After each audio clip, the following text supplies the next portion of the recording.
Hello student, welcome to our YouTube channel Alchem Little Kingdom School Physics with Nilesh sir.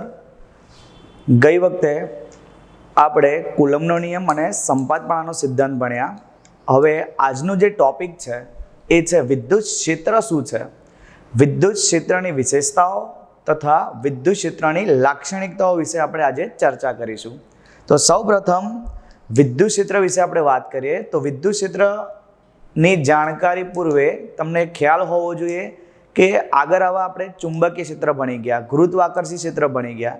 તો ચુંબકીય ક્ષેત્રની અંદર શું આવતું હતું કે કોઈ ચુંબક હોય એ ચુંબકની આજુબાજુ જેટલા વિસ્તારમાં તેની અસર પ્રવર્તમાન હોય તેને આપણે કહેતા હતા તેનું ચુંબકીય ક્ષેત્ર. તો તેવી જ રીતે આપણા માટે નવો શબ્દ છે વિદ્યુત ક્ષેત્ર. તો વિદ્યુત ક્ષેત્રનો મતલબ શું થાય કે કોઈ પણ વિદ્યુત ભાર હોય એ વિદ્યુત ભારની આજુબાજુ, કોઈ પણ વિદ્યુત ભાર હોય એ વિદ્યુત ભારની આજુબાજુ જેટલા વિસ્તારમાં તેની અસર પ્રવર્તતી હોય કે લાગુ પડતી હોય તો તે વિસ્તારને તે વિદ્યુત ભાર કે વિદ્યુત ક્ષેત્રનું, તે વિદ્યુત ભાર કે વિદ્યુત ભારિત તંત્રનું વિદ્યુત ક્ષેત્ર અથવા વિદ્યુત ક્ષેત્રની તીવ્રતા કહે છે. ફરી એકવાર રિપીટ કરું, વિદ્યુત ક્ષેત્ર એટલે શું? તો કોઈ પણ વિદ્યુત ભાર હોય કે વિદ્યુત ભારિત તંત્ર હોય તેની આજુબાજુ જેટલા વિસ્તારમાં તેની અસર લાગુ પડતી હોય અથવા પ્રવર્તતી હોય તો તે વિસ્તારને તે વિદ્યુત ભાર કે વિદ્યુત ભારિત તંત્રનું વિદ્યુત ક્ષેત્ર કહેવામાં આવે છે. આપણે વાત કરીશું બિંદુવત વિદ્યુત ભારનું વિદ્યુત ક્ષેત્ર તથા વિદ્યુત ક્ષેત્રની. તો સૌપ્રથમ આકૃતિમાં દર્શાવ્યા પ્રમાણે આપણે એક યામ પદ્ધતિ લઈ લઈએ. આ યામ પદ્ધતિની અંદર આ ઉગમ બિંદુ O છે. એ ઉગમ બિંદુ O પર કોઈ કેપિટલ Q જેટલો વિદ્યુત ભાર મૂકીએ. હવે તમને બધાને ખ્યાલ હોવો જોઈએ કે વિદ્યુત ભાર હોય તો વિદ્યુત ભારની આજુબાજુ વિદ્યુત ક્ષેત્ર હોય.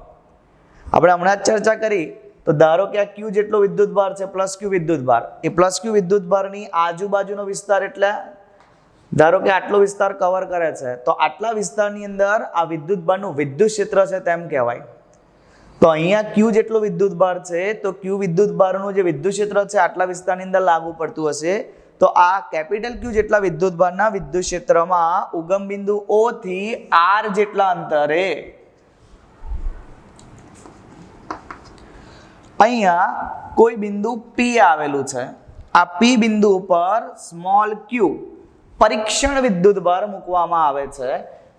આ પરીક્ષણ વિદ્યુત ભાર પર લાગતું આપણે બળ શોધવું છે. તો આકૃતિમાં દર્શાવ્યા પ્રમાણે ઉગમ બિંદુ O પર કેપિટલ Q જેટલો વિદ્યુત ભાર છે.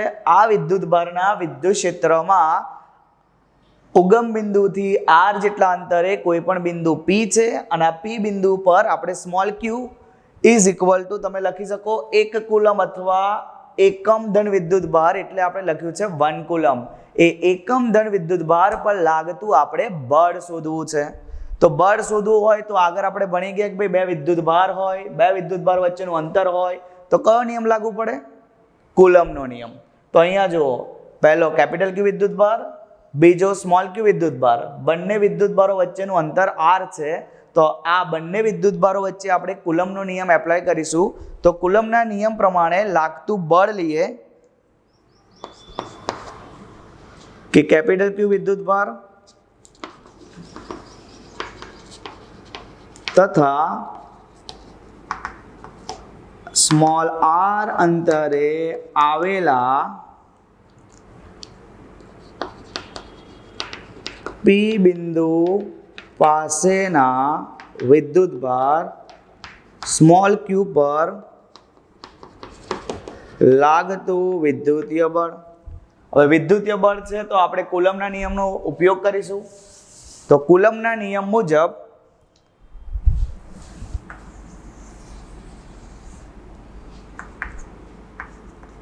F is equal to K Q1 Q2 upon R square into R caret. આવું આપણું કુલમના નિયમનું સૂત્ર છે. હવે જુઓ, બે વિદ્યુત ભારો છે, બે વિદ્યુત ભારો વચ્ચેનું અંતર. તો Q1 એટલે પહેલો વિદ્યુત ભાર, તો ઉગમ બિંદુ પર કેપિટલ Q છે. Q2 એટલે બીજો વિદ્યુત ભાર, P બિંદુ આગળ સ્મોલ q વિદ્યુત ભાર છે. તો રિપ્લેસ કરો ભાઈ Q1 ની જગ્યાએ કેપિટલ Q Q2 ની જગ્યાએ તમારે મૂકવાનો છે સ્મોલ q. તો F is equal to K capital Q small q upon R square into R caret. આટલું બળ લાગશે. હવે એકમ વિદ્યુત ક્ષેત્ર દીઠ લાગતા વિદ્યુતીય બળને એકમ, કારણ કે Q ની વેલ્યુ આપણે મૂકવાની છે 1 કુલમ વિદ્યુત ભાર, તો એકમ કુલમ દીઠ લાગતા વિદ્યુતીય જે બળ છે એ બળને આપણે કહીએ છીએ વિદ્યુત ક્ષેત્ર. આ બીજી વ્યાખ્યા છે. તો આને નીચે લઈ જાઓ આ Q ને, તો F upon Q is equal to KQ upon R square into R caret थाय. आ F अपॉन Q છે તો તમે બોલી શકો એકમ ધન વિદ્યુત ભાર દીઠ લાગતું વિદ્યુતીય બળ. Q એટલે વિદ્યુત ભાર જેની વેલ્યુ 1 કુલમ લેવાની છે. તો એકમ ધન વિદ્યુત ભાર દીઠ લાગતા વિદ્યુતીય બળને આપણે કહીશું વિદ્યુત ક્ષેત્ર. તો F अपॉन Q ને તમે E કહી શકો. તો ઇક્વેશન તમારું બનશે E is equal to F upon Q is equal to KQ upon R square into R caret. આ થઈ ગયું તમારું વિદ્યુત ક્ષેત્રનું સમીકરણ. આ K છે એ K ની જગ્યાએ આપણે રિપ્લેસ કરીશું 1/4 પાઈ એપ્સિલોન 0. તો E is equal to 1/4 pi epsilon 0 capital Q upon R square into R caret. તો આ આપણું અનધર ઇક્વેશન થઈ ગયું. તમે આ લખો તો પણ ચાલે, આ લખો તો પણ ચાલે. એક આ બીજું ઇક્વેશન તમારે લખવું હોય તો પણ લખી શકો E is equal to F upon Q. આ વિદ્યુત ક્ષેત્ર છે તો વિદ્યુત ક્ષેત્ર કેવી રાશિ છે? તો યાદ રાખો વિદ્યુત ક્ષેત્ર સદિશ રાશિ છે.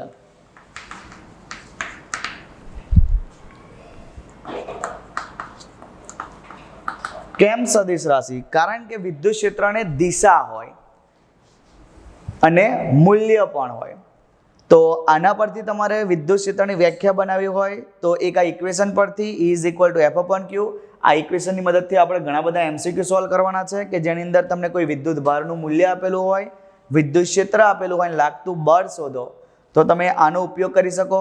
આ ઇક્વેશન છે અને આ ફોર્મેટની અંદર પણ લખાય F is equal two QE, અથવા વિદ્યુત ભારને આપણે ઇલેક્ટ્રોનના વિદ્યુત ભાર વડે દર્શાવીએ છીએ તો F બરાબર EE. આવું પણ લખી શકો. જ્યારે ઇલેક્ટ્રોન પર લાગતું બળ કીધું હોય તો F બરાબર EE મૂકી શકો. જેમાં સ્મોલ e છે એ ઇલેક્ટ્રોન પરનો વિદ્યુત ભાર છે જેની વેલ્યુ છે 1.6 ગુણ્યા 10⁻19 કુલમ. E ને આપણે કહીએ છીએ વિદ્યુત ક્ષેત્ર અથવા વિદ્યુત ક્ષેત્રની તીવ્રતા. F એ વિદ્યુતીય બળ છે અથવા તમે એને કુલંબીય બળ કહી શકો છો. હવે આની વ્યાખ્યા જોઈએ તો એકમ ધન વિદ્યુત ભાર દીઠ લાગતા વિદ્યુતીય બળને આપણે વિદ્યુત ક્ષેત્ર કે વિદ્યુત ક્ષેત્રની તીવ્રતા કહીએ છીએ. આ પ્રમાણે વ્યાખ્યા જોઈ હોય તો કોઈ વિદ્યુત ભાર હોય કે વિદ્યુત ભારિત તંત્ર હોય એની આજુબાજુ જેટલા વિસ્તારમાં તેની અસર લાગુ પડતી હોય તો તે વિસ્તારને તે વિદ્યુત ભારિત તંત્રનું વિદ્યુત ક્ષેત્ર કહે છે. આ વિદ્યુત ક્ષેત્રનો આપણે એકમની વાત કરીએ અને પારિમાણિક સૂત્ર જે બોર્ડની અંદર MCQ ની અંદર પૂછાય છે વિદ્યુત ક્ષેત્રનો એકમ, તો વિદ્યુત ક્ષેત્રનો એકમ થશે ન્યૂટન પર કુલમ અથવા વોલ્ટ પર મીટર. ન્યૂટન પર કુલમ અથવા વોલ્ટ પર મીટર. તો કેવી રીતે? તો અહીંથી તમે બનાવી શકો છો E is equal to F upon Q. F એટલે બળ, તો બળનો એકમ થાય ન્યૂટન, તો લખ્યું ન્યૂટન. વિદ્યુત ભારનો એકમ થાય કુલમ, તો ન્યૂટન પર કુલમ. અથવા વોલ્ટ પર મીટરના ફોર્મની અંદર કન્વર્ટ કરવું હોય તો વિદ્યુત ક્ષેત્રનું જે સૂત્ર છે E બરાબર QE, એ પ્રમાણે તમે લેશો તો આન્સર મળશે તમને વોલ્ટ પર મીટર. હવે આની આપણે પારિમાણિક સૂત્રની વાત કરીએ. એ પણ MCQ ની અંદર પૂછાય છે.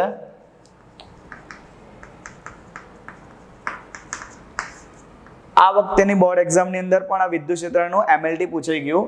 તો ન્યૂટન પર કુલમ છે તો જુઓ E ઇઝ ઇક્વલ ટુ આપણું ઇક્વેશન છે F अपॉन Q.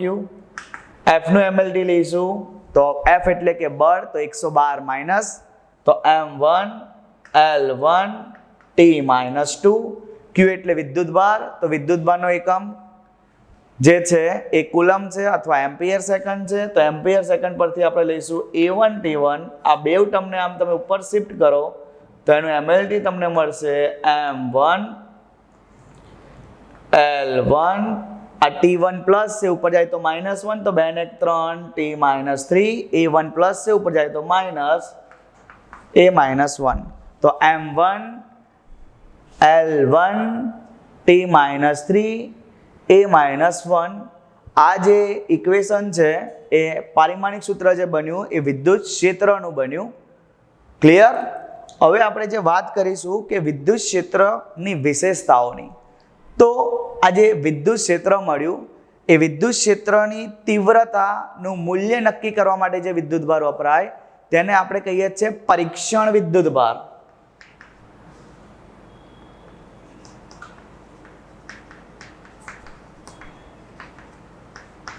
વિદ્યુત ક્ષેત્રની તીવ્રતાનું મૂલ્ય નક્કી કરવા માટે જે વિદ્યુતભાર વપરાય એને આપણે પરીક્ષણ વિદ્યુતભાર કહીએ છીએ. અને વિદ્યુત ક્ષેત્ર ઉત્પન્ન કરતા કે જ્યાંથી વિદ્યુત ક્ષેત્રનો ઉદ્ભવ થતો હોય કે જેનું ઉત્સર્જન થતું હોય તો એને આપણે કહીએ છીએ સ્ત્રોત વિદ્યુતભાર.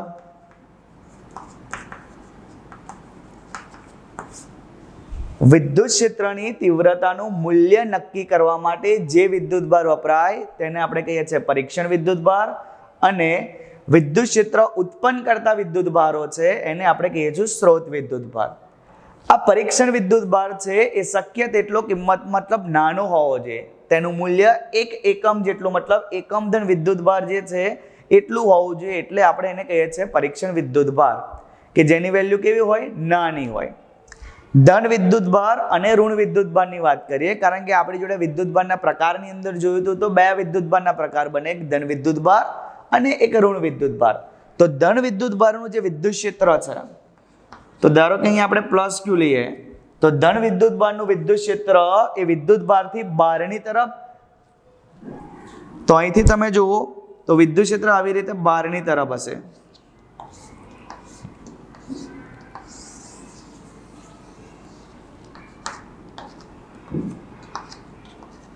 ધન વિદ્યુતભાર હોય તો ધન વિદ્યુતભારનું વિદ્યુત ક્ષેત્ર બહારની તરફ હશે. જ્યારે ઋણ વિદ્યુતભાર હોય તો ઋણ વિદ્યુતભારનું જે વિદ્યુત ક્ષેત્ર છે એ અંદરની દિશા તરફ હશે, એટલે કે વિદ્યુતભાર તરફની દિશામાં હશે.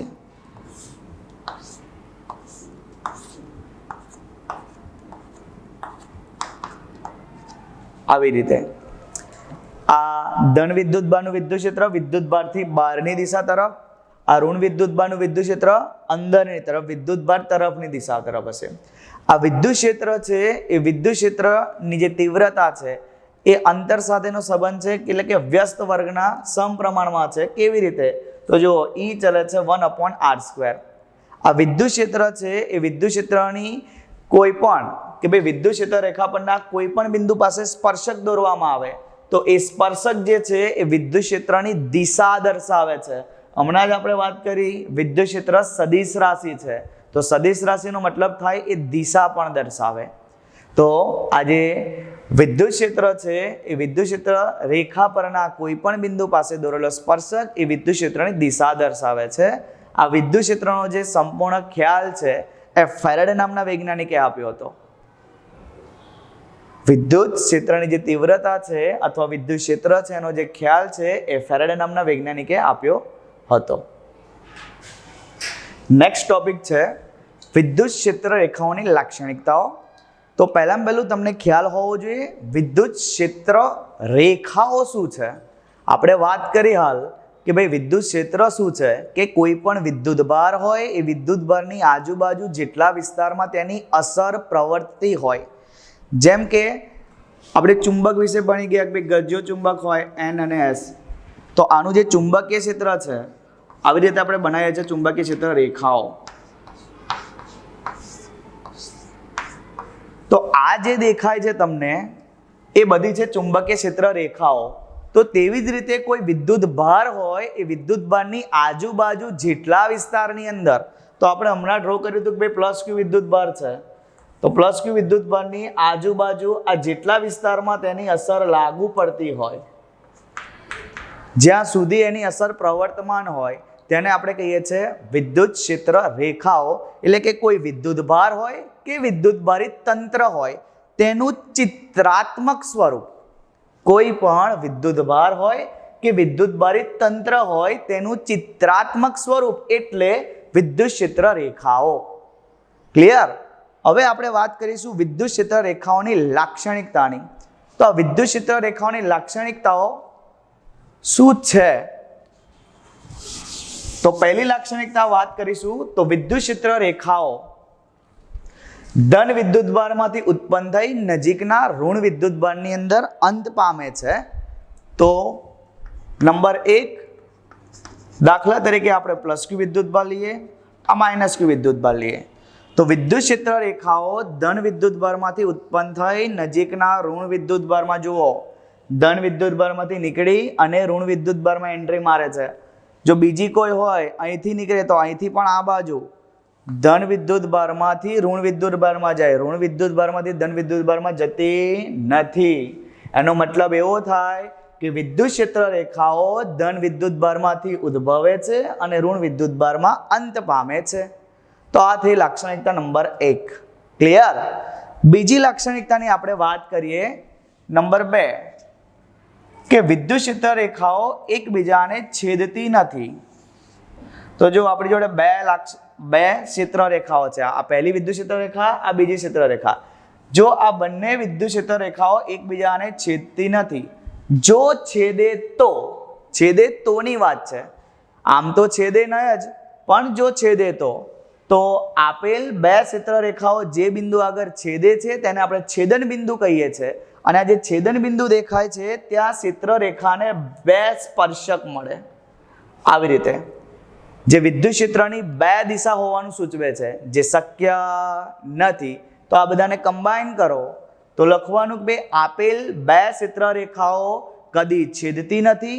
જો છેદે તો આ તેમનું જે છેદન બિંદુ છે એ છેદન બિંદુ પાસે વિદ્યુત ક્ષેત્ર રેખાને બે સ્પર્શક મળે, જે શક્ય નથી. અને બે દિશા મળે તે પણ શક્ય નથી. ખ્યાલ આવ્યો કે બે ક્ષેત્ર રેખાઓ છેદતી નથી. ત્રીજું, આપેલ ક્ષેત્ર રેખા પરના કોઈ પણ બિંદુ પાસે દોરેલો સ્પર્શક, આ પ્લસ ક્યુ વિદ્યુતભાર, માઇનસ ક્યુ વિદ્યુતભાર, આ છે તમારી ક્ષેત્ર રેખા. તો આપેલ ક્ષેત્ર રેખા પરના કોઈ પણ બિંદુ, દાખલા તરીકે આપણે લઈ લઈએ P, નેક્સ્ટ લઈ લઈએ P1, તો દરેક બિંદુ પાસે સ્પર્શક હોય. આવી રીતે આ દર્શાવે વિદ્યુત ક્ષેત્રની દિશા. તો આપેલ ક્ષેત્ર રેખા પરના કોઈ પણ બિંદુ પાસે દોરેલો સ્પર્શક તે બિંદુ પાસે વિદ્યુત ક્ષેત્રની દિશા દર્શાવે છે. જે 2 વર્ષ પહેલા બોર્ડની અંદર એક્ઝામની અંદર આ MCQ ની અંદર પૂછાઈ ગયું કે ભાઈ ક્ષેત્ર રેખા પરના કોઈ પણ બિંદુ પાસે દોરેલો સ્પર્શક શું દર્શાવે છે? દિશા, મૂલ્ય અને દિશા. તો યાદ રાખો કે આપેલ ક્ષેત્ર રેખા પરના કોઈ પણ બિંદુ પાસે દોરેલો સ્પર્શક તે બિંદુ પાસે વિદ્યુત ક્ષેત્રની દિશા દર્શાવે છે. તો તમારો આન્સર આવશે દિશા. ખ્યાલ આવ્યો? નેક્સ્ટ વાત કરીએ કે વિદ્યુત ક્ષેત્ર રેખાઓ બંધ ગાળા રચતી નથી. તો આ પહેલી લાક્ષણિકતા પરથી જ ખબર પડે કે ભાઈ ધનમાંથી ઋણમાં જાય છે, પણ ઋણમાંથી ધનમાં જતું નથી. બંધ ગાળાનો મતલબ આખું બંધ. તો અહીંયા જુઓ પ્લસમાંથી નીકળીને માઇનસમાં જાય, પણ માઇનસમાંથી નીકળીને પ્લસમાં જતું નથી, પ્લસમાંથી જ માઇનસમાં આવે છે.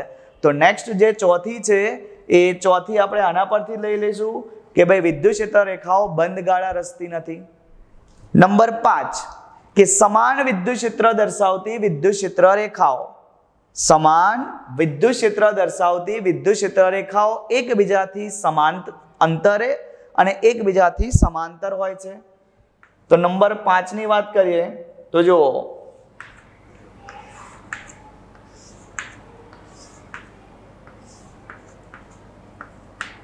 આ વિદ્યુત ક્ષેત્ર E, આ ડાયરેક્શન, તો આપણે તમે અહીંયા આગળ લખી શકો કે ભાઈ x અક્ષની દિશાની અંદર છે વિદ્યુત ક્ષેત્ર. તો બંને વચ્ચેનું ડિસ્ટન્સ છે પણ સમાન છે. તો સમાન વિદ્યુત ક્ષેત્ર દર્શાવતી વિદ્યુત ક્ષેત્ર રેખાઓ એકબીજાથી સમાંતર અને એકબીજાથી સમાન અંતરે છે. ખ્યાલ આવ્યો? આ બંને વચ્ચેનું અંતર જુઓ સમાન છે, તો એકબીજાને સમાંતર પણ કહેવાય અને બંને વચ્ચેનું અંતર પણ સરખું કહેવાય. તો સમાન વિદ્યુત ક્ષેત્ર દર્શાવતી વિદ્યુત ક્ષેત્ર રેખાઓ એકબીજાથી સમાંતર અને એકબીજાથી સમાન અંતરે આવેલી હોય છે. હવે લાક્ષણિકતા નંબર 6 ની વાત કરીશું. તો છઠ્ઠી લાક્ષણિકતા એવી છે કે જે વિસ્તારની અંદર વિદ્યુત ક્ષેત્ર પ્રબળ હોય, જે વિસ્તારની અંદર વિદ્યુત ક્ષેત્ર પ્રબળ હોય એટલે બહુ બધું હોય તો તે વિસ્તારની અંદર ચુંબકીય ક્ષેત્ર રેખાઓની જે સંખ્યા છે એ ગીચોગીચ હોય.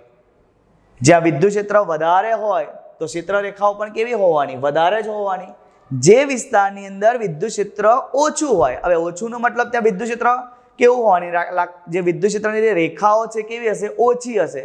તો લખવાનું કે ભાઈ જે વિસ્તારની અંદર વિદ્યુત ક્ષેત્ર પ્રબળ હશે તે વિસ્તારની અંદર વિદ્યુત ક્ષેત્ર રેખાઓ ગીચોગીચ હશે, અને જે વિસ્તારની અંદર વિદ્યુત ક્ષેત્ર ઓછું હશે ત્યાં વિદ્યુત ક્ષેત્ર રેખાઓ છૂટી છવાયેલી હશે. તો આવી રીતે ટોટલ 6 લાક્ષણિકતાઓ છે. તો ફરી એકવાર આપણે રિપીટ કરીએ. લાક્ષણિકતા નંબર 1 કે વિદ્યુત ક્ષેત્ર રેખા છે એ ધન વિદ્યુતભારમાંથી ઉત્પન્ન થઈ નજીકના ઋણ વિદ્યુતભારમાં અંત પામે છે. બીજી લાક્ષણિકતા કે બે વિદ્યુત ક્ષેત્ર રેખાઓ એકબીજાને છેદતી નથી. જો છેદે તો તેમના છેદન બિંદુ પાસે ક્ષેત્ર રેખાને બે સ્પર્શક મળે, બે દિશા મળે, જે શક્ય નથી. નંબર 3, આપેલ ક્ષેત્ર રેખા પરના કોઈ પણ બિંદુ પાસે દોરેલો સ્પર્શક તે બિંદુ પાસે વિદ્યુત ક્ષેત્રની દિશા દર્શાવે છે. નંબર 4, વિદ્યુત ક્ષેત્ર રેખાઓ બંધગાળો રચતી નથી. નંબર 5, સમાન વિદ્યુત ક્ષેત્ર દર્શાવતી વિદ્યુત ક્ષેત્ર રેખાઓ એકબીજાને સમાંતર અને એકબીજાથી સમાન અંતરે હોય છે. અને જે વિસ્તારમાં છઠ્ઠી લાક્ષણિકતા કે જે વિસ્તારની અંદર વિદ્યુત ક્ષેત્ર પ્રબળ હોય તે વિસ્તારની અંદર વિદ્યુત ક્ષેત્ર રેખાઓની સંખ્યા ગીચોગીચ હોય એટલે કે વધારે હોય છે, અને જે વિસ્તારની અંદર વિદ્યુત ક્ષેત્ર નિર્બળ હોય એટલે કે ઓછું હોય તે વિસ્તારની અંદર વિદ્યુત ક્ષેત્ર રેખાઓ જે છે એ કેવી હોય? છૂટી છવાયેલી હોય છે. નેક્સ્ટ ટોપિક છે વિદ્યુત ડાયપોલ. તો વિદ્યુત ડાયપોલ શું છે? વિદ્યુત ડાયપોલને આપણે દ્વિધ્રુવી કહીએ છીએ બીજી ભાષાની અંદર. તો વિદ્યુત ડાયપોલ એટલે શું? તો એકબીજાથી પરિમિત અંતરે એટલે કે અમુક અંતરે રહેલા બે સમાન અને વિરુદ્ધ પ્રકારના વિદ્યુત ભારોની જે રચના છે અથવા જે તંત્ર છે એને આપણે વિદ્યુત ડાયપોલ કહીએ છીએ. દ્વિધ્રુવી, બે ધ્રુવો એકબીજાથી અમુક અંતરે રહેલા, અમુકનો મતલબ શોર્ટ ડિસ્ટન્સ, પરિમિત અંતરે રહેલા બે સમાન અને વિરુદ્ધ પ્રકારના વિદ્યુત ભારોની રચનાને વિદ્યુત ડાયપોલ કહેવામાં આવે છે. તો વિદ્યુત ડાયપોલ જે છે એ આવી રીતે એક પ્લસ ક્યુ વિદ્યુત ભાર હોય, અહીંયા માઇનસ ક્યુ વિદ્યુત ભાર હોય, અને બંને વિદ્યુત ભારો છે એ બંને વિદ્યુત ભારો વચ્ચેનું અંતર હોય 2a. આ બે વિદ્યુત ભારો છે એ બે વિદ્યુત ભારો વચ્ચેનું અંતર 2a છે. તો આપણે વ્યાખ્યા લખીએ એ પ્રમાણે કે ભાઈ એકબીજાથી પરિમિત એટલે કે 2a જેટલા અંતરે રહેલા બે સમાન, અહીંથી તમે પ્લસ ક્યુ માઇનસ ક્યુ કાઢી નાખો તો ક્યુ ક્યુ વધે એટલે કે સમાન થઈ ગયું, અને વિરુદ્ધ એટલે પ્લસ માઇનસ, તો એકબીજાથી પરિમિત અંતરે રહેલા બે સમાન અને વિરુદ્ધ પ્રકારના વિદ્યુત ભારોની રચનાને વિદ્યુત ડાયપોલ અથવા દ્વિધ્રુવી કહેવામાં આવે છે. હવે અહીંયા જો આ પ્લસ ક્યુ એટલે ડાયપોલ પરનો વિદ્યુત ભાર, માઇનસ ક્યુ એટલે ડાયપોલ પરનો વિદ્યુત ભાર કહેવાય. તો પ્લસ ક્યુ માઇનસ ક્યુ બંને ડાયપોલ પરના વિદ્યુત ભાર છે. બંને વિદ્યુત ભારો વચ્ચેનું અંતર 2a છે. નેક્સ્ટ વાત કરીશું આપણે વિદ્યુત ડાયપોલ મોમેન્ટ, કે ભાઈ વિદ્યુત ડાયપોલ મોમેન્ટ શું છે?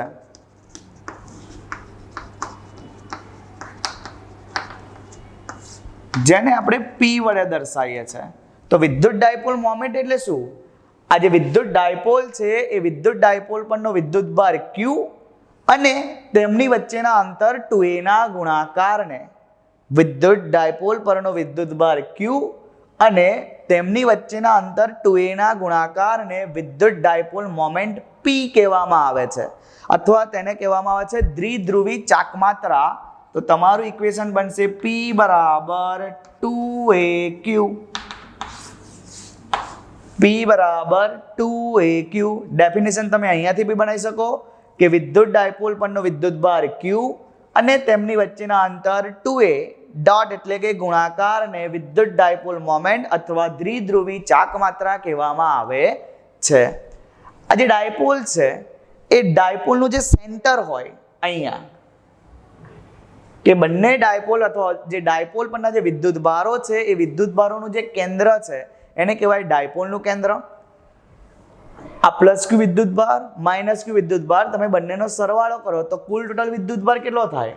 q is equal to plus Q plus minus Q. તો આન્સર મળશે 0. એનો મતલબ ડાયપોલ્સ છે એ ડાયપોલ્સ પરનો કુલ વિદ્યુતભાર શૂન્ય થાય, અને જો ડાયપોલ પરનો કુલ વિદ્યુતભાર શૂન્ય થતો હોય તો ડાયપોલ પરનું વિદ્યુત ક્ષેત્ર પણ કેવું થાય? શૂન્ય થાય. કેવી રીતે? આગળ આપણે ઇક્વેશન ભણી ગયા વિદ્યુત ક્ષેત્રનું, E is equal to KQ upon R². ક્યુની જગ્યાએ જે E છે એની જગ્યાએ તમે 0 મૂકો તો આ બાજુ જાય તો પણ 0, તો Q બરાબર તમને શું મળશે? 0. અથવા Q ની કિંમત જ 0 છે તો E ની કિંમત પણ કેવી મળવાની? 0. એટલે કે વિદ્યુત ક્ષેત્ર 0 હોય તો વિદ્યુતભાર પણ 0 થાય, અને વિદ્યુતભાર 0 હોય તો વિદ્યુત ક્ષેત્ર પણ 0 થાય. આ જે વિદ્યુત ડાયપોલ મોમેન્ટ છે એ વિદ્યુત ડાયપોલ મોમેન્ટની દિશા ઋણ વિદ્યુતભારથી ધન વિદ્યુતભાર તરફની હોય, એટલે તમે અહીંયા તીર મારીને આવી રીતે દર્શાવી શકો, દિશા -Q થી +Q તરફની હોય છે. આ વિદ્યુત ડાયપોલ મોમેન્ટ છે એ વિદ્યુત ડાયપોલ મોમેન્ટ કેવી રાશિ છે? તો યાદ રાખજો, વિદ્યુત ડાયપોલ મોમેન્ટ એ સદિશ રાશિ છે. કેવી રાશિ છે? સદિશ રાશિ છે. આ વિદ્યુત ડાયપોલ મોમેન્ટનો એકમની વાત કરીએ તો તમે જુઓ, આ 2a એટલે બે વિદ્યુતભારો વચ્ચેનું અંતર છે, તો અંતરનો એકમ શું થાય?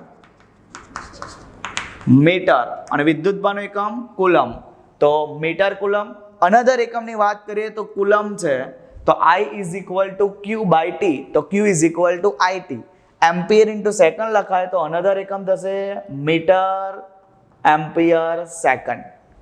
આ જે C દેખાય છે કુલમ છે એ કુલમનો એકમ થશે એમ્પિયર સેકન્ડ, તો એની જગ્યાએ આપણે રિપ્લેસ કર્યું એમ્પિયર સેકન્ડ, તો અનધર એકમ થશે મીટર એમ્પિયર સેકન્ડ. એનું પારિમાણિક સૂત્રની વાત કરીએ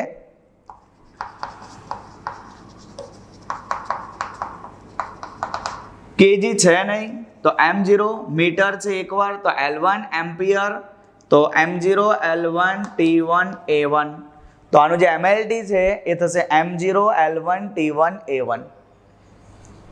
આ MCQ ની અંદર આ બે ટોપિકમાંથી પૂછાય છે. બીજું આની જે ડાયરેક્શન છે કે ઋણ વિદ્યુતભારથી ધન વિદ્યુતભાર તરફ, એ પણ MCQ ની અંદર આવે છે. એનો એકમ, એનું પારિમાણિક સૂત્ર પણ MCQ ની અંદર ઘણી બધી વાર પૂછાય છે. હવે વાત કરીશું બિંદુ ડાયપોલ. તો બિંદુ ડાયપોલ શું છે? તો P બરાબર 2aq ની અંદર લિમિટ 2a ટેન્ડ્સ ટુ 0. આપણું જો ઇક્વેશન છે P બરાબર 2aq, આ P બરાબર 2aq ની અંદર લિમિટ 2a ટેન્ડ્સ ટુ 0 અને limit q tends to infinity લક્ષમાં મળતી જે ડાયપોલ્સ છે એ ડાયપોલ્સને આપણે કહીએ છીએ બિંદુ ડાયપોલ. શું કહેવામાં આવે છે? બિંદુ ડાયપોલ. ખ્યાલ આવશે કે P બરાબર 2aq માં લિમિટ 2a ટેન્ડ્સ ટુ 0 અને limit q tends to infinity લક્ષમાં મળતી જે ડાયપોલ્સ છે એ ડાયપોલ્સને આપણે બિંદુ ડાયપોલ્સ કહેવામાં આવે છે. ક્લિયર? તો આ વાત હતી વિદ્યુત ડાયપોલની, વિદ્યુત ડાયપોલ મોમેન્ટ. તો એકવાર જોઈ લઈએ આપણે વિદ્યુત ડાયપોલ કે એકબીજાથી પરિમિત અંતરે રહેલા બે સમાન અને વિરુદ્ધ પ્રકારના વિદ્યુતભારોની રચનાને વિદ્યુત ડાયપોલ કહે છે. ત્યારબાદ વિદ્યુત ડાયપોલ મોમેન્ટ શું છે? તો P બરાબર 2aq નું સૂત્ર યાદ રાખો કે ડાયપોલ પરના વિદ્યુતભાર Q અને તેમની વચ્ચેના અંતર 2a ના ગુણાકારને વિદ્યુત ડાયપોલ મોમેન્ટ કહેવામાં આવે છે. બંને વિદ્યુતભારો વચ્ચેનું જે સેન્ટર છે એને આપણે ડાયપોલનું કેન્દ્ર કહીએ છીએ. આ ડાયપોલ મોમેન્ટની દિશા કઈ તરફ હોય? તો કે ઋણ વિદ્યુતભારથી ધન વિદ્યુતભાર તરફની ડાયપોલ મોમેન્ટની દિશા હોય છે. ડાયપોલ પરનો કુલ ટોટલ વિદ્યુતભાર શૂન્ય થાય તો વિદ્યુત ક્ષેત્ર પણ કેવું થાય? શૂન્ય થાય. કેવી રીતે? તો E બરાબર KQ અપોન R² પરથી. ક્લિયર? આ કેવી રાશિ છે? તો કે સદિશ રાશિ છે. એનો એકમ શું? તો 2a એટલે અંતરનો એકમ મીટર, વિદ્યુતભારનો એકમ કુલમ, તો મીટર કુલમ. અનધર એકમ થશે મીટર એમ્પિયર સેકન્ડ. આનું પારિમાણિક સૂત્ર લઈશું તો m0 L1 T1 A1. Clear? અને નેક્સ્ટ છે બિંદુ ડાયપોલ. તો P બરાબર 2aq માં limit 2a tends to 0, q tends to infinity લક્ષમાં મળતી ડાયપોલને બિંદુ ડાયપોલ કહીશું. આ જે ડાયપોલ્સ છે એ ડાયપોલ્સના લીધે મળતા જે વિદ્યુત ક્ષેત્ર છે એ વિદ્યુત ક્ષેત્ર શોધવા માટે આપણે કુલમનો નિયમ ઉપરાંત સંપાતપણાના સિદ્ધાંતનો પણ આપણે ઉપયોગ કરી શકીએ છીએ. જે વિદ્યુત ડાયપોલના લીધે આપણને જે વિદ્યુત ક્ષેત્ર શોધવું હોય તો એ વિદ્યુત ક્ષેત્ર શોધવા માટે આપણે કુલમનો નિયમ અવકાશની અંદર અને બીજું સંપાતપણાના સિદ્ધાંતનો ઉપયોગ કરીશું. તો નેક્સ્ટ આપણો જે ટોપિક છે એની વાત કરીશું કે વિદ્યુત ડાયપોલ છે એ વિદ્યુત ડાયપોલની અક્ષ પરના કોઈ પણ બિંદુએ ઉદ્ભવતું જે વિદ્યુત ક્ષેત્ર છે એ વિદ્યુત ક્ષેત્રનું સમીકરણ મેળવો. ઘણી બધી વાર બોર્ડની અંદર 3 માર્કની અંદર આ પ્રશ્ન પૂછાય છે કે વિદ્યુત ડાયપોલ્સ છે એ વિદ્યુત ડાયપોલની અક્ષ પરના અને વિષુવરેખા પરના અલગ અલગ ક્વેશ્ચન હોય છે. અત્યારે આપણે ભણીશું ફક્ત અક્ષ પરના કોઈ પણ બિંદુએ ઉદ્ભવતા વિદ્યુત ક્ષેત્રનું સમીકરણ. તો વિદ્યુત ડાયપોલની અક્ષ પરના કોઈ પણ બિંદુએ આપણે વિદ્યુત ક્ષેત્ર શોધવાનું છે. તો સૌપ્રથમ આપણે વાત કરીશું એક વિદ્યુત ડાયપોલની. તો પહેલાં આપણે એક અક્ષ બનાવી દઈએ.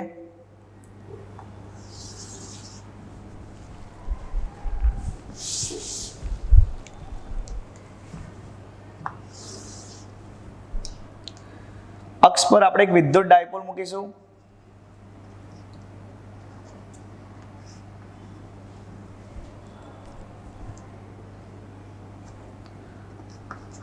પ્લસ ક્યુ વિદ્યુત ભાર, માઇનસ ક્યુ વિદ્યુત ભાર.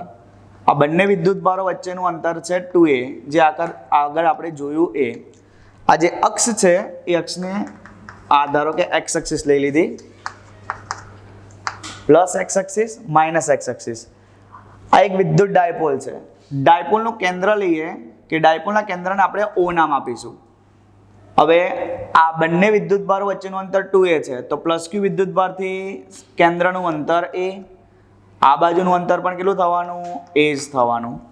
હવે આ ડાયપોલનું કેન્દ્ર O છે, એ કેન્દ્ર O થી ડાબી બાજુ તરફ આપણે આ બાજુ જઈશું r જેટલા અંતરે અહીંયા કોઈ પણ બિંદુ આપણે P લઈએ.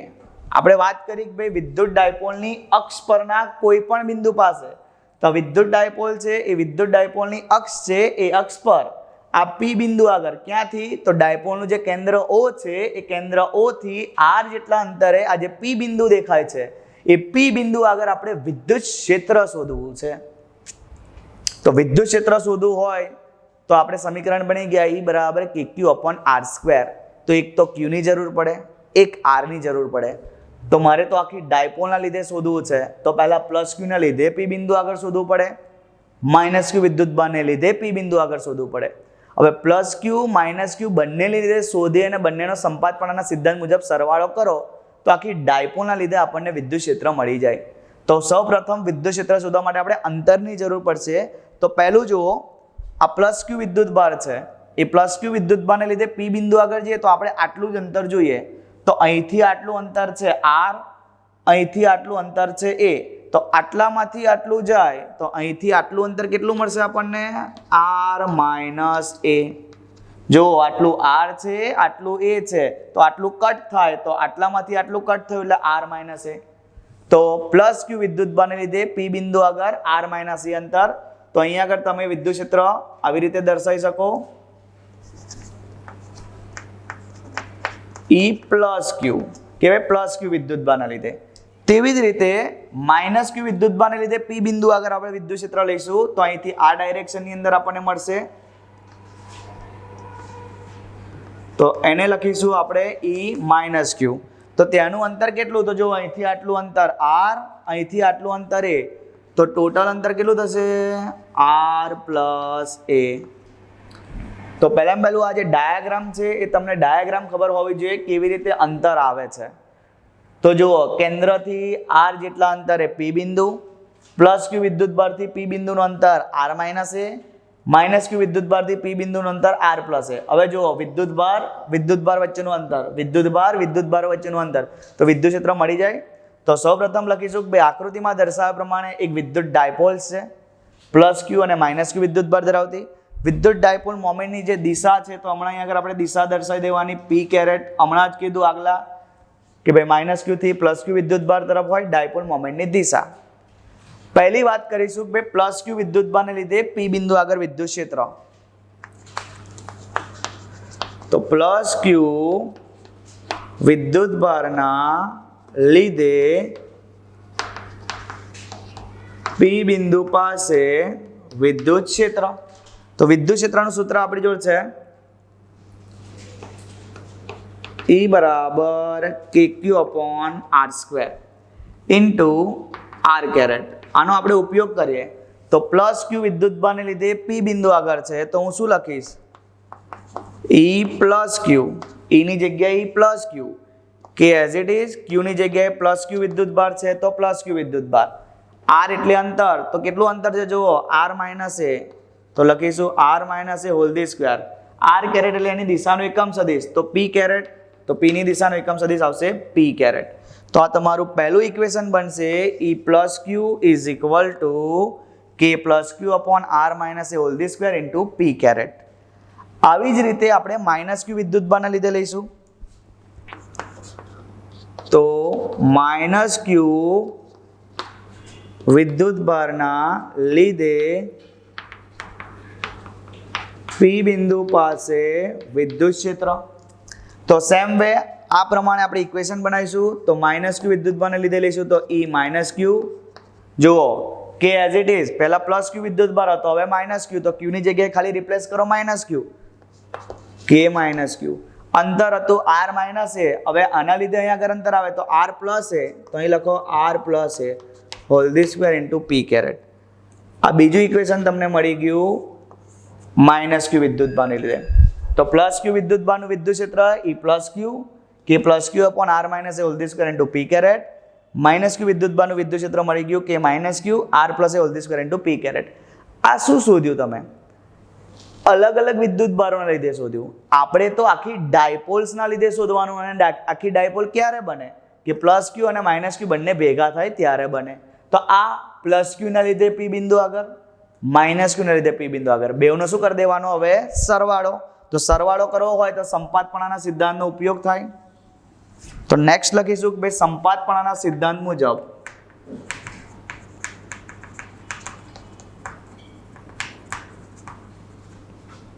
પરિણામી વિદ્યુત ક્ષેત્ર. તો પહેલું લખીશું E ઇઝ ઇક્વલ ટુ અથવા EP is equal to plus Q વિદ્યુતભારના લીધે પ્લસ માઇનસ ક્યુ વિદ્યુતભારને લીધે. તો EP is equal to A plus Q plus E minus Q. હવે શું કરવાનું છે? આ પ્લસ ક્યુ વિદ્યુતભાર અને માઇનસ ક્યુ વિદ્યુતભાર છે, એ બંને વિદ્યુતભારોની વેલ્યુ અહીંયા જે છે એ વેલ્યુ આપણે મૂકી દઈએ. તો જુઓ પ્લસ ક્યુ વિદ્યુતભારનું શું આવશે? તો K plus Q upon R minus A whole the square into P caret plus K minus Q upon R plus A whole the square into P caret. Check કરો, બેવની ખાલી આપણે વેલ્યુ જ મૂકેલી છે. હવે અહીંયા જુઓ આ માઇનસ વિદ્યુતભાર આ બાજુ આવે તો પ્લસ માઇનસ માઇનસ, ક્લિયર? તો is equal to K Q upon R minus A whole the square into P caret minus K Q upon R plus A whole the square into P caret. ખ્યાલ આવ્યો? ખાલી આપણે અહીંયા plus minus minus જ કર્યું. હવે બેવ ટર્મની અંદર તમે જુઓ આ કે ક્યુ પી કેરેટ કોમન દેખાય છે, તો બંને ટર્મમાંથી એને કોમન કાઢો. તો જુઓ કે Q into P caret common નીકળી ગયું. બ્રેકેટની અંદર આવશે 1 upon R minus A whole the square, અહીં આગળ આવશે R plus A whole the square. આવી રીતે હવે શું કરીશું? ચોકડી ગુણાકાર કરીશું. તો જુઓ આ ટર્મ આ બાજુ જશે, આ ટર્મ આ બાજુ ગુણાશે અને નીચે બંનેનો ગુણાકાર થશે. તો અહીંયા આવશે કે ક્યુ પી કેરેટ બ્રેકેટની અંદર આને ગુણી કાઢો અહીંયા આગળ, તો 1 ગુણ્યા આર પ્લસ એ, તો આવશે આર પ્લસ એ નો સ્ક્વેર. ખ્યાલ આવ્યો? અહીંયા આગળ જતું રહે, વચ્ચે માઇનસ તો મૂકો માઇનસ, આ ટર્મને ઉપર લઈ જાઓ તો આર પ્લસ એ નો સ્ક્વેર ડિવાઇડેડ બાય આ બંનેનો ગુણાકાર, તો R minus A whole the square R plus A whole the square bracket પૂરું. ક્લિયર?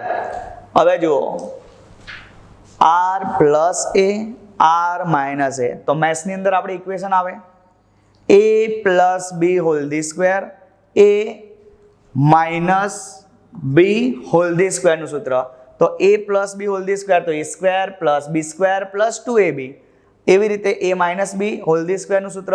તો અહીંયા બંને આપણે ઇક્વેશનનો એપ્લાય કરીશું. તો જુઓ કે ક્યુ પી કેરેટ, આની વાત કરીએ તો R square plus 2ar plus A square minus R square minus 2ar plus A square divided by જુઓ A minus B whole the square A plus B whole the square. તો આન્સર આવે square minus B સ્ક્વેરનો square. આવું આગળ આપણે મેથ્સની અંદર ભણી ગયા. A minus B whole the square A plus B whole the square હોય તો આન્સર આવે A square minus B square. તો લખીશું R square minus A square નો સ્ક્વેર એ સ્ક્વેર માઇનસ બી સ્ક્વેરનો સ્ક્વેર. હવે શું કરવાનું? આ જે કૌંસ છે કૌંસને છોડવાના. તો કૌંસને છોડો તો માઇનસ નિશાની અંદર જાય તો જે માઇનસ હોય પ્લસ થાય ને પ્લસ હોય માઇનસ થાય. તો હવે જુઓ કે ક્યુ ઇન્ટુ પી કેરેટ બ્રેકેટની અંદર R square plus 2ar plus A square.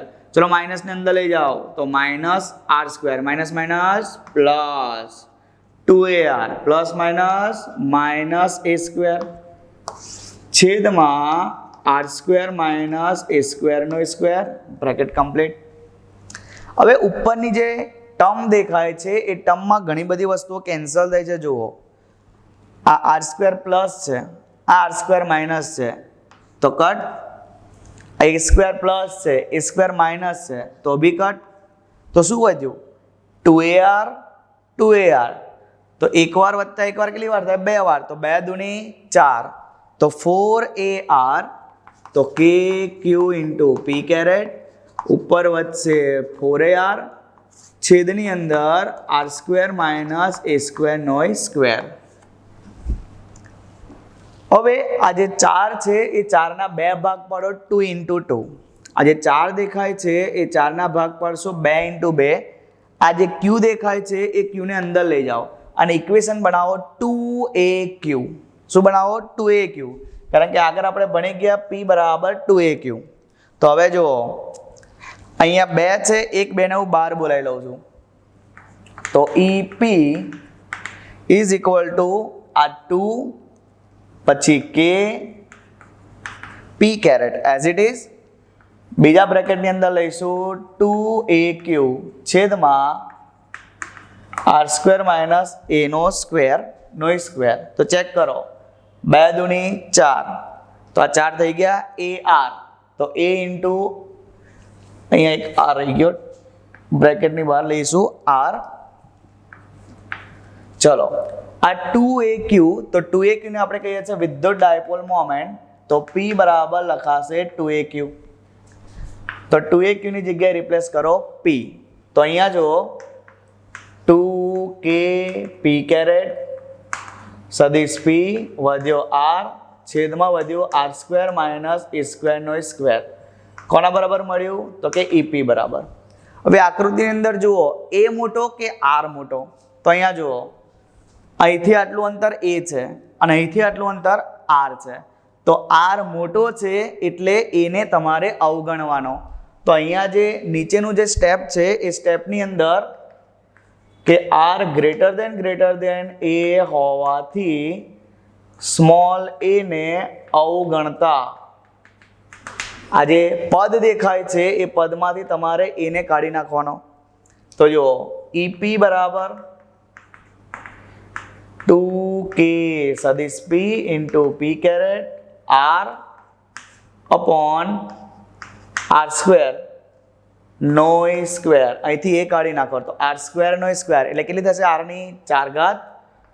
તો 2k સદિશ p પી કેરેટ અહીંયા r આરની 4 ઘાત. તો e તો અહીંથી જો એક r કેન્સલ. તો આન્સર શું મળશે? તો EP બરાબર 2kp upon r cube into P caret. આ થઈ ગયું તમારું વિદ્યુત ડાયપોલ્સ છે એ વિદ્યુત ડાયપોલની અક્ષ પરના કોઈ પણ બિંદુએ ઉદ્ભવતા વિદ્યુત ક્ષેત્રનું સૂત્ર EP is equal to 2kp upon r cube into P cap. એમસીક્યુની અંદર પણ પૂછાય છે EP ચલે છે 1 અપોન r ક્યુબ કે વિદ્યુત ડાયપોલની અક્ષ પરના કોઈ પણ બિંદુએ વિદ્યુત ક્ષેત્ર 1 અપોન r ક્યુબ અનુસાર બરાબર 1 અપોન r ક્યુબ અનુસાર અને ખાલી વિદ્યુત ક્ષેત્ર હોય તો E ચલે છે 1 અપોન r સ્ક્વેર અનુસાર આવે.